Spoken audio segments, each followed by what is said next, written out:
Γεια χαρά φίλοι και φίλες του GameOver.gr. Γιώργος Καλήφας στο μικρόφωνο, σε έναν μικρό πρόλογο για αυτό το βίντεο που θα παρακολουθήσετε ευθύς αμέσως. Όπως είναι γνωστό, Μεγάλη Τετάρτη και Μεγάλη Πέμπτη το GameOver.gr ήταν στην Νορβηγία σε ένα event που διοργάνωσε η Sony για διάφορα μέσα παγκοσμίως, τα μεγαλύτερα μέσα παγκοσμίως για το launch του God of War. Μέσα από αυτό το event έχουμε ήδη ανεβάσει αρκετό υλικό και στο Facebook page μας και στο κανάλι μας, αλλά ειδικά αυτό το βίντεο, το οποίο περιλαμβάνει περίπου 30 λεπτά ενός Q&A του Cory Barlog, του director του God of War, και μία σύντομη συνέντευξη που μας έδωσε προσωπικά. Θα παρακολουθήσετε αμέσως μόλις τελειώσουν αυτά τα πλανάκια που βλέπετε τώρα. 30 λεπτά λοιπόν Q&A με πάρα πολύ υλικό, ενδιαφέρον υλικό από τον Barlog, και ένα περίπου 5 λεπτό συνέντευξη στο GameOver.gr από τον director του God of War και τον ηθοποιό που υποδίδεται τον Kratos. Σας αφήνουμε να δείτε. And we work a lot, so I get sick all the time. And we were shooting one day, and I was very down with a cold. And this man is, he's kind of into being healthy, works out a lot. And he said, hey, you should take a shot of apple cider vinegar. That'll totally make you feel better. Yeah, that's... No, it won't. I should have thought of that in advance. So he said, no, we'll do this. And I think we actually got footage of this, right? And that's the only reason I didn't get sick is because it was on camera. And I was like, I'm not throwing off my camera. So I was like, all right, fine, let's do this. He goes out to his car, and it was 80 or 90 degrees outside in Los Angeles, and he had his apple cider vinegar in his trunk. So it was like cooking, basically. It was like evil hot sake, basically. And he brought it in, and it was raw apple cider vinegar, right? Which apparently raw apple cider vinegar is far more potent than any other regular apple cider vinegar. So you get a little shot like this, and we sat at a table and took a shot of that, and that was the most disgusting thing I've ever had in my entire life. It was. It is indescribable, and he was smiling the whole time he did his shot. Like, he does that shit every morning. Like, that's no big deal for him. So, and it did make me feel better. I felt energized for the rest of the day. So, if ever you have to shoot something for a day and survive, then apple cider vinegar. And don't blame me if you get sick. I mean, you totally sold it. I'm sure everyone thinks it tastes fantastic. They can't wait. Really good. You'll all be thrilled to know there's apple cider vinegar waiting for you when we get to the dock. Right. That's true. It's a Viking thing. Yeah, it's gonna get you in the mood. Deathroaxes, yeah. Yeah, our first day that he talked about on the set, I was very brazen about this whole single camera shot thing. I was like, yeah, whatever, we're gonna do this, because I've been thinking about it for a long time. So I wanted so badly for this to work that I think I blocked out all the actual difficult parts of it, of my head. So the first day on the set, we had prepped our first shot, and our first shot was 4.5 minutes long. And I had a 9-year-old actor and then 3 other actors on a set that had 2 elevation changes. And like in mocap, that's actually kind of a big deal because you have to build the set and line all the props up so that, they actually touch the CG object. So it was very, very complicated. And I think call to action for the first take, right? Kind of talked to everybody about it, and I'm like, yeah, this is gonna be totally great. And 2 minutes into the 4.5 minute take, I think it starts setting in that I'm like, oh man, what the hell did I do? And then I get all the way done, I call cut, and then just sit there for 2 minutes going I have 40 notes for everybody. I need to run it. I'm like, how are we gonna do this? So finally I just grabbed 2 other people on the set, kind of gave them notes. They ran around and talked to the individual actors, and went over to Sonny and started giving him notes, and I could see on the second note his eyes glaze over. I was like, you're not paying attention to anything I'm saying. He's like, what? I'm like, oh, come on, dude. So yeah, it was at that time that I realized this is why nobody has done this, because it's crazy. But the testament to the actual actors we have, you guys actually made it very easy. You made me totally look like I knew what I was doing, which is fantastic. And I think if we ever do this again, I need you guys to do it again, right? Because I think if I had anybody else on there, I would have looked bad. So. Chris is like, I'm never doing this again. Right. He's like, I'm locking you in front of all these people. I have to say, I as an actor was completely unaware in the beginning of how much pressure this man was under. He never was one of these crazy dudes who lets all the pressure show and takes it out on everyone on set. So I didn't even realize kind of the immense pressure you were under until probably almost 2 years into it, when you know, people were coming by to see how things were going and stuff like that. But Presidents of Sony popping in. Yeah. Like, are we done yet? And that was one of the great things. Maybe some of you know where I've come from in my career, but I've always put You a did big, Star Wars, right?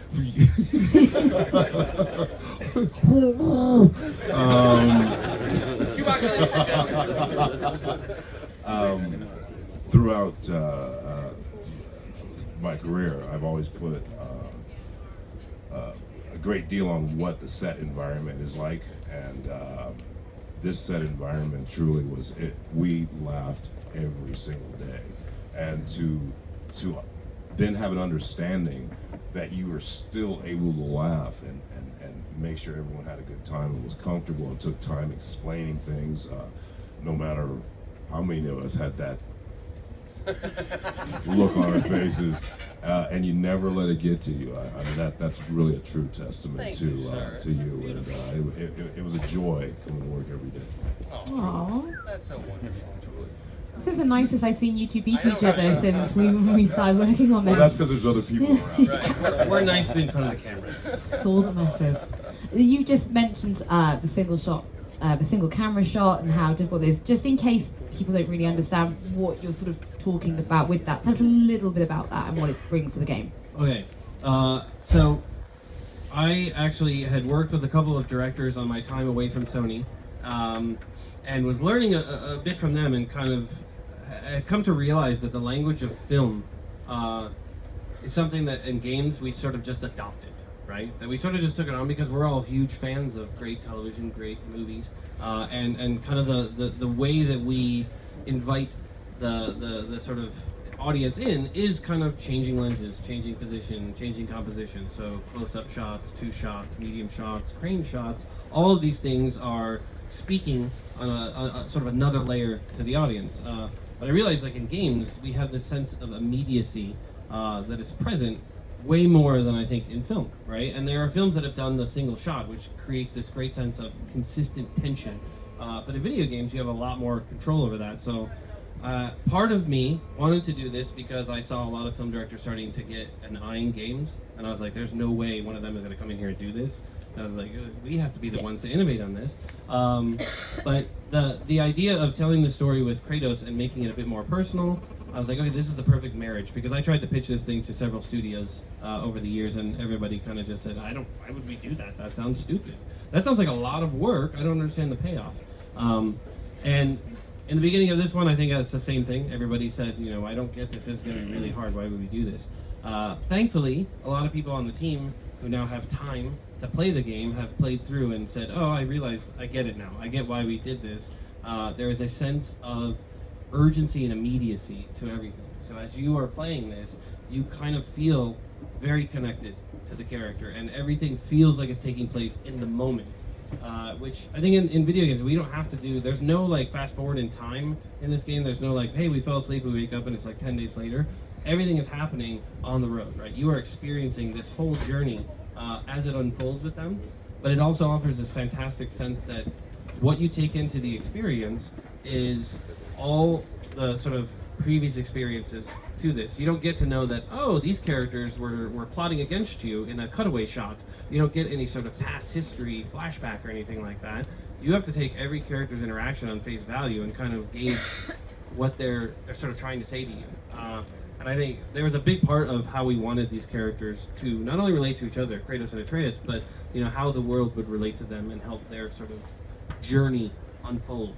So it was a very, very big challenge, but I think at the end, when you put it all together, it's really the only way that you can appreciate it. I think even in the early portion when we did one test for it, people were like, yeah, I still don't get it, right? But after about 15 hours, you're like, oh wow, this is crazy, right? You feel tense all the time, which is a good thing, right? An excellent sense of tension. So.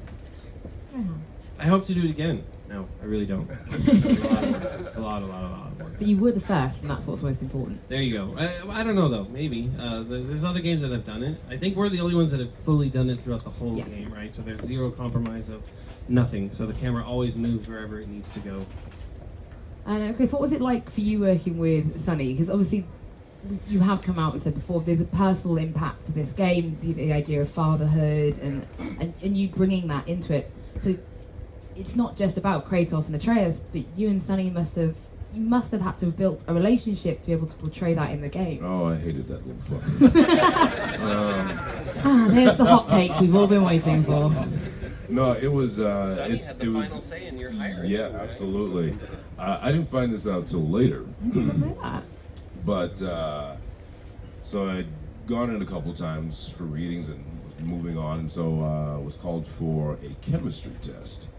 So chemistry test for a game. Wow, that's interesting.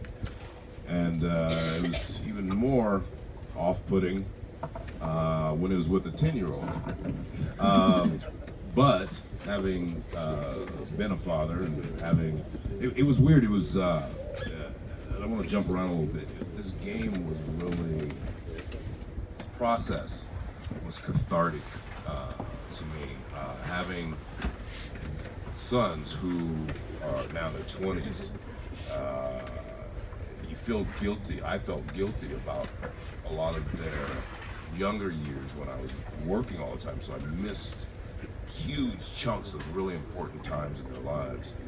And to kind of go back, and not only in what was written, but also in the interpersonal relationship with Sonny, to get to reinvestigate and re-explore a lot of the times that I missed with my own son, really made the relationship to Sonny really important to me, really special to me, and we really got along really well. And that the kid he's just a brilliant. I almost hesitate to use kid. He's like this little savant. But yeah, it was part of the great. And the thing is, he doesn't let you get away with anything.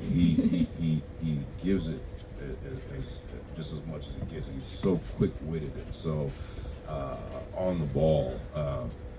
That coupled with the attention span of a 10-year-old was oftentimes quite amusing. But yeah, hopefully you will see the very real relationship that we had as two human beings also that will come through. That's amazing. Now, as people who enjoy video games, there's normally a few things that we dread, right? Time jumping puzzles, being underwater without being able to breathe, but particularly escort missions tend to be a thing that gamers aren't always massively sold on. Now, when you were developing God of War and wanting to introduce Atreus, this must have been something you thought about, of how you introduce something that on the surface might look like an escort mission, and that's not really what people want. I mean, I wanted the subtitle to be, "It's an escort mission." God of War. The Seriously, escort it's an mission. escort mission, right? Yeah, that was a big thing in the beginning, that every time I talked about, hey, Kratos is going to have a son, he's going to be part of the entire experience, and he's not just going to tag along and deliver a narrative, he's actually going to be part of the entire experience, right? This is the period piece in which, you know, his father is preparing him for the realities of the world, but, you know, this is Kratos' version of the reality of the world, right? So it's pretty fucked up. It is a very warped sense of what the world is, because obviously he's had terrible familial experiences, right? His dad was, spoilers, by the way, his dad was Zeus. And Zeus was not a very good dad, right? Because his dad, Kronos, tried to eat him, right? So then they had to kill their dad. So Kratos has had a fairly traumatic upbringing, right? And I still steal your quote all the time, right? Because it's literally the best way to say this, but it's like, you know, the sort of premise that I didn't realize until he said it in an interview was this idea that, you know, how can you be a father when you've never been fathered yourself, right? I thought, oh, that's really good. I wish I came up with that. And for all intents and purposes, I did. I totally came up with that. But, you know, the idea of introducing Atreus into the gameplay loop was important to make it that when you play the game, you don't ever need to worry about him from a gameplay sense, right? In that sense of like, oh, the AI is going to run out and jump into a fight, and what a stupid game. We wanted to really kind of, one, put you in a situation where, as a parent, you don't really get to take over your child and go to school for them, right? You kind of have to just sort of teach them and hope they do the best. But still allowing them to be competent enough to feel like, all right, you're never going to get in a situation where the game ends because you didn't protect Atreus, right? There are moments throughout the sort of dramatic arc in which he acts like a kid, and you sort of have to deal with that. But you know, I think right from the start, we had met with some people over at Naughty Dog, right? They were the closest developer to us who had actually handled a companion. So we went over to, actually this was incited by the programmers who said, let's go over. They had a different motive for doing this. They wanted to go over and talk to the AI programmer, and they're like, you know, we'll take a look at what it was about. Underneath all of that, they were saying, haha, he's going to find out how hard it is, and he's not going to want to do it, right? So they were like, oh, cool, and they said, you know, tell him the worst, right? And they did. They said, like, you know, we worked on, we over-designed Ellie for a long time, and then, you know, in the last 6 months, threw everything out and started over. And what I took away from that was, guys, they did it in 6 months. This is great. We can easily do this. And they were like, that is not the lesson you need to walk away from that with. But the sort of main takeaways we had was this idea of coming up with a core set of rules for the character to ensure that the player's experience is always sort of favored. This idea of the character never getting in your way, never being annoying, never stealing your kills, that kind of thing. And I think just attacking the very complicated problem with a simple set of rules really helped. Sort of the onus of writing this entire story was this idea of having a simple story, but very complex characters. You know, characters that actually develop over a period of time that you get to know, that are flawed, that have good points and bad points, but you're never really overwhelmed by this kind of history lesson or this feeling of a very complicated plot. And I think that same thing sort of bled out into all of our systems as well, to ensure that every time we approached any problem, we tried to get that core set of rules of what is the purpose of this and how can we simplify it to make it fun. And then let's take all the fun out and then let's just torture the hell out of players. Now, talking of fun, God of War's always kind of been known for its combat, and the combat has been, it's really enjoyable just to run into enemies and cause some horrific damage. Now, I do think that even though we've got some remasters on PS4, there will be a lot of people experiencing God of War for the first time on PlayStation 4. Now, when you were developing things like combat, was it anything you're like, we have to keep this? We have to keep this, this is what the core of God of War is, or was it really like, old rulebook just went out the window, it's like, blank slate? At the beginning, we did kind of try to write every aspect of the game up on a board. So we basically just sat in a room with like 12 other people and just started calling out things, you know, from double jump to the, you know, the cinematic cameras, to Kratos being small, to environmental puzzles, literally every possible thing we could imagine. Filled up several whiteboards full of that, and then one by one, went through each of these kind of pointing and kind of doing the sort of like, let's defend this. Why is this important? Is this sort of a load-bearing wall to the franchise? And if it is there any way we can flip it on its head and make it feel fresh, right? So the new camera kind of dictated a lot of decisions. And when we decided that the camera was going to be in close and user-controlled, it changed the way we attacked a lot of other problems. And then kind of decided certain things we didn't want to take on in the first game, right? Like the idea of the jump. Some people are very upset about not having to jump. But trust me, when you play it, you really don't miss it. You do jump in the game, we just don't have that sort of Counter-Strike obsessive jumping over and over and over and over again. Because that's what I did all the time, and it annoyed people to no end when we reviewed the game, because I'd just be jumping around all the time, and they'd be like, can you please stop jumping? On this game, my new jump is the axe throwing.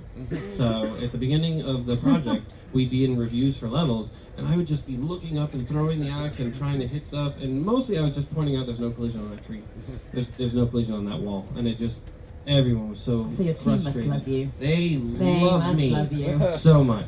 No, that was quite an annoying period of time for them. But the sort of aspects of combat that we, again with the simple rules, this pick up and play concept, right? So that at its heart, the sort of throwing and returning of the axe kind of came from one of the combat designers and a programmer who said, we have this idea, we're going to work some test out, so let's play it. And they had initially placed throwing the axe on one button and then pressing another button to call it back. And I loved that. I was super in love with that. And immediately I think they were like, no, we got to change it. I think it's because I liked it. And I realized about halfway through the project, I have to dislike something and make them fight for it. Otherwise, they're going to be like, he likes it. There must be something wrong with it. Which is, Reverse psychology. I know, right? Right? It's working with children. And not the team is not children. They are wonderful, wonderful human beings that made this a beautiful game. But yeah, they fought, I think, for about a year to remove it back off of that button, right? But I was like, no, this is very important. This idea of having creativity, right? And in previous God of War games, we kind of had the dialogue combo, right? You had a pre-established set of combinations that you just had to sort of memorize, if you will, and then as you went through the game, we would give you new moves, but they would be very specific, and everything would kind of happen on a linear curve because I'm extremely controlling. I want everybody to have the exact same experience that I've dictated to them.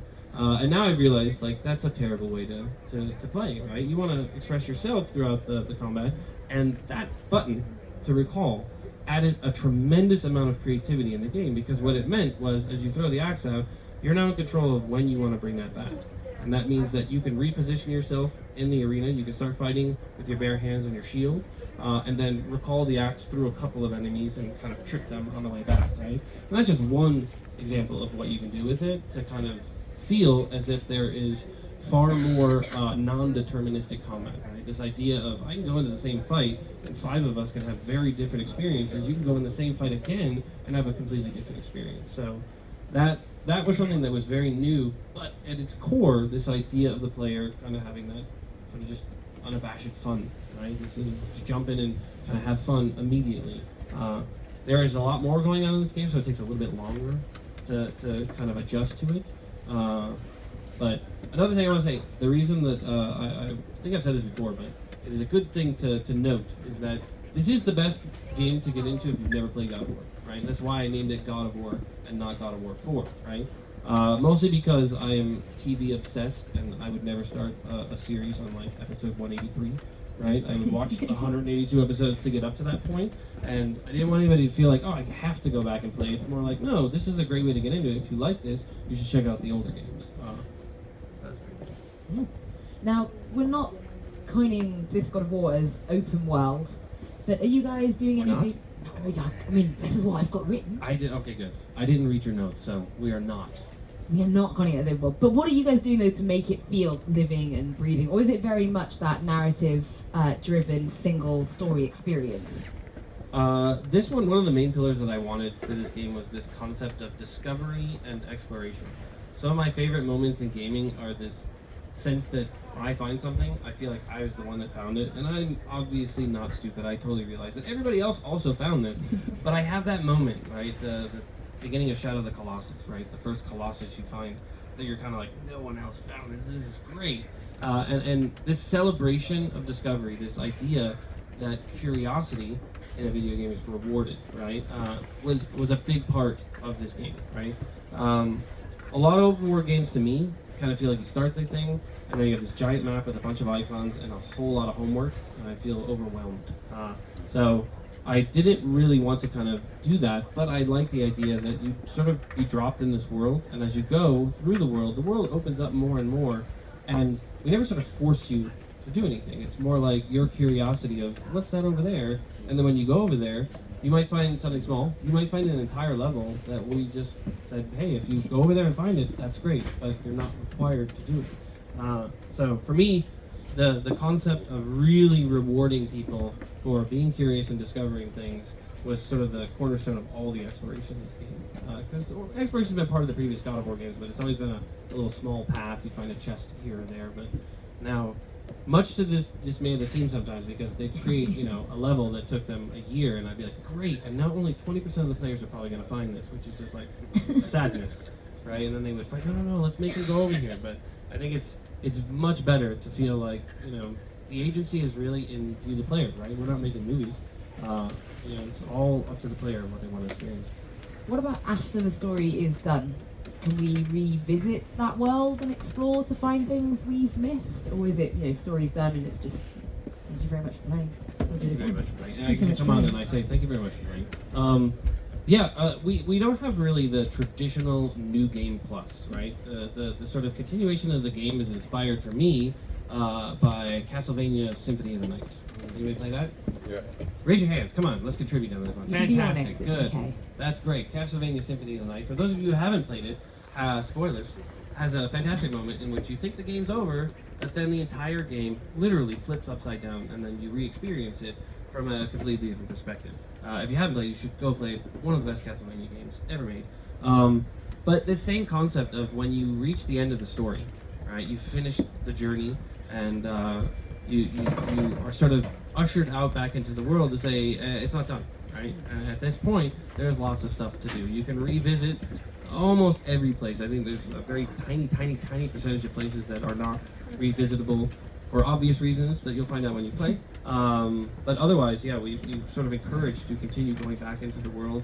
Lots of things to do in there, and everything kind of has the same attention and care that the core story does. So it never really feels like a side mission where you're just going to get chickens or something like that. It's very much all focused on the development of the world, the characters, and really kind of bringing you into this wonderful mythology that there is no possible way in the core story we could ever tell everything, because the mythology is so dense and so varied. What about, because I'm a particular fan of these, what about photo mode? 'Cause I know there's been some talk online, so let's just put it out there. Will there be a photo mode? There will totally be a photo mode. I've been cagey about the photo mode simply because this is an extremely difficult game for us to finish. We always have felt a little like Indiana Jones, a little over our head at all times, right? To me, it's the best part about Indiana Jones. I feel like every time he gets in a fight, he's always a little bit in over his head, and he comes out victorious. I feel like that was the development of this game, was we were always, we needed an extra year at all times. Even now, I wish I had an extra year. No, we It need would a probably game. kill me, I think. Actually, if we had an extra year, I would most likely die. But the photo mode was sort of the last thing that we knew we were going to do this, and we know we want to put something cool in there. So we are still kind of putting the finishing touches on all of photo mode, but it will be very cool. Okay, and so very finally, before we talk about what you guys are actually going to play today, PlayStation 4 Pro and performance mode. Because the game already looks great, but what is the PlayStation 4 Pro going to be able to squeeze out of it? So this was a later addition. We had this mode, I think like 6 or 8 months ago, which would basically just force the game to run at 1080 so that it would favor all the extra processing power to make it run faster, right? And I love that mode. For me, I like the sort of responsiveness and everything. But we have basically 2 modes: favor graphics, favor performance, right? Favor graphics will be the obvious if you have a 4K TV. Seriously, it is amazing, right? 4K HDR, it is absolutely amazing, the level of detail that the artists were able to get into this world. And it plays wonderfully as well, so that is fantastic. And then favor performance, we'll run it at 1080, and then put all the extra power into making it run as fast as it possibly can. This is sort of the kind of main thing, onus behind this was that feeling of action games just feeling fantastic when they run as fast as they possibly can. So it should be good. So we do want to very quickly before we wrap up talk about what you guys are playing. Tell us a little bit about the gameplay. How many hours roughly, and where it's set in the game? So you guys have 27 hours to play. And then it explodes. Just kidding. Yeah, I was like, oh my god, we're never getting off this boat. This is it, you live on this boat Right, now. we're just gonna go in circles. So we're playing the first about 2 to 2.5 hours, depending on what you sort of explore of the game. So this is the introduction to everything, and even at the end of this 2.5 hours, you've still got a bunch of other new stuff you're gonna learn after this. So it is very much kind of the ushering you into the world. So it's not like it hasn't reached its peak difficulty. You haven't gotten all the systems. You're kind of learning this, getting to know the characters, starting to venture out into the world. You have the first sort of interaction with the larger, or sort of boss fight, I guess, if you will, at the beginning. I will say we have several difficulty modes in the game. It may seem like you'll want to play Give Me God of War, because we called it Give Me God of War, but I would highly suggest not playing it that. That's the hardest difficulty mode. Normally we would put that like you play through the game and then we'd unlock that, but I was like, screw that, man. Let's open it right away. It is very difficult. The combat designers got together and retuned so much and did a lot of stuff to make Gimme God of War very difficult. And it is fantastic, and I have not made it through Gimme God of War yet. I'm still about halfway through the game, cursing at the screen every time I play because it is really hard. But it has a special aspect that if you choose this mode, you cannot downgrade to an easier mode. So you'll have a save file for it, but you cannot go down to easier. You'll have to start over from the beginning. So that's why I would suggest, playing give me a balanced experience or give me a story. Like if you just want to experience a story, that one is for just getting in there, having fun. Give me a balanced experience will increase the challenge. Give me a challenge is definitely more of a challenge. I have almost beat that one. Farther along in give me a challenge than I am in Give Me God of War. There's no shame on playing it on easy, all right, everybody. We're not going to judge you if you play it. No. It's not easy. It's give me a story. We found that, like, psychologically, nobody wants to select easy mode. I'm the same way. But when we were playtesting it, we called it easy mode, and everybody was, not selecting. We were like, well, would you do this at home? Well, yeah. I'm like, well, why did you select it here? Because there are other people around. Like, you're watching us. I was like, oh, that's interesting. Yay, peer pressure. So I was like, all right. And then we called it Give Me a Story, and everybody's like, cool, I like stories. So, Psychology 101, fantastic. Guys, thank you very much. Now, we would normally take some questions from you guys, but I know most of you have got Q&As later, and I have been told to wrap it up. I've had the... I'm going to ask you a question that probably have heard many times. Why did you decide to make such a drastic change in the look and feel of the overall game?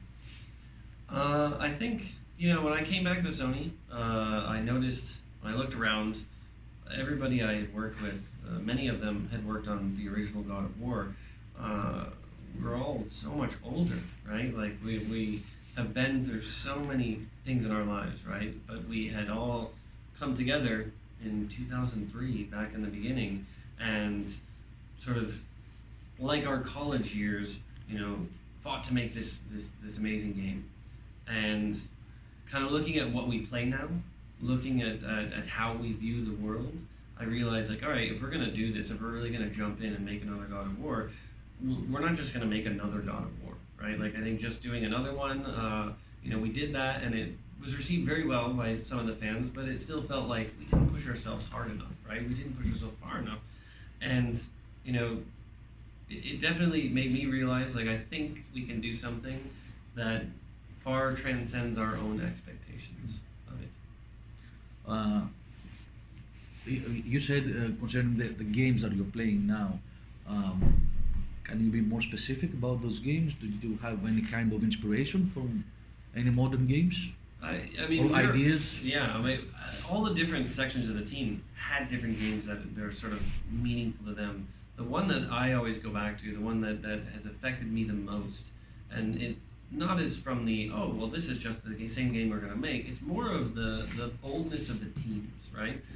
Resident Evil has reinvented itself multiple times. Mm-hmm. Resident Evil 3 to Resident Evil 4. Resident Evil 4 considered this high watermark for truly what a franchise can become. And it made such dramatic changes, right?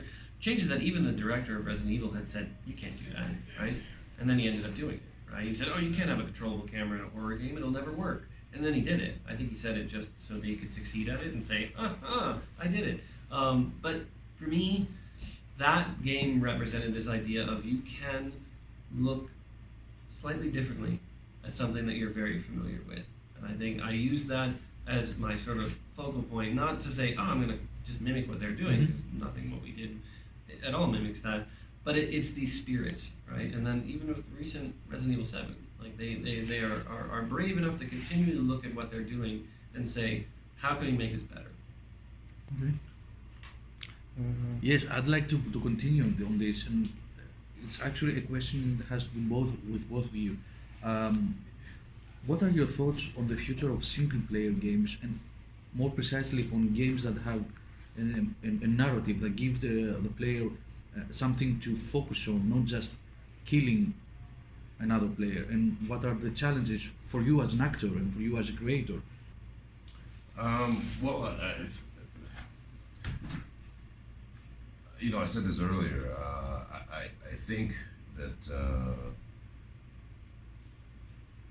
with God of War, we're really at the genesis of a new stage in gaming, whereas before, you know, just random killing was the motivation. But now, I think it has to be story, it has to be relationships, it has to be character arcs, it has to be emotion, it has to be relatable. And I think that's what's going to carry forward the next wave of games, like not the accessibility of the experience, the relatability of the experience, and that all starts with story, you know, and relatable characters and universal themes, and I think that's what the next stage of it has to be in order for it to continue. Yeah, I mean, I feel single player gaming and sort of linear narratives, but linear narratives in a very positive way. Like great stories, you know, generally are all reaching a sort of linear conclusion. But I think there is always a place for that. We always want to be taken on a journey, right? That while we have many games, I think, that provide phenomenal sort of mechanical experiences, that provide sort of cooperative camaraderie, all these sort of experiences that we can have, there's always going to be a place for being told an amazing story, for suspending your disbelief and believing that this world is real. And I think I will always want to do that. And that's the engaging thing for me, is actually creating these characters, creating these worlds. And I think there might be less now, simply because I think everybody's making sort of bigger bets. Everybody's really putting a lot in there. I feel like we're actually at one of the best times in single player gaming, in the history of single player gaming, because we have so many incredibly talented people making so many good games, to the point where I never have time to play all these things, but there are so many on my list that I want to get through. So I am fortunate, I think, that we are existing in a time in which we have the desire to want to tell great stories, and the audience has a desire to want to be told great stories. Yeah, that's very interesting, because we didn't have the time to see more of the story while playing. How do you connect, this would probably be a spoiler, but how do you connect the journey of Kratos from ancient Greece to the north? I approach this a little bit in the way that there's an episode of Buffy the Vampire Slayer, right? That has a introduction of a character where, instead of building up the introduction of the character, they kind of just start as if everybody knows who the character is and they just go, right? It's the sort of writing concept of beginning a scene late, right? You arrive at the scene late so you don't have all that set up. For me, I wanted to feel like we have moved on to this new mythological era, and he is at a different place in his life. And what you find out about how he got there is through the journey and how much he's willing to share with his son. So I know a lot of people are hoping that we tell the exact story between there, but that is such a fertile ground for storytelling that, to me, I want to reference it, but I actually have lots of other ways that we want to tell those stories and connect all the way through. So it is definitely more to come with that. Okay, thank you. One final question. Was this your first as an actor creating a character in a video game? And what was your overall experience of that? Well, I had done other video games, but this is the first time that I actually had the chance to actually portray the evolution of a character. I can't say create a character, but portray the evolution of a character. And my overall experience, it was fantastic. It's I'm prouder of this work than any other work I've done in my career. Great.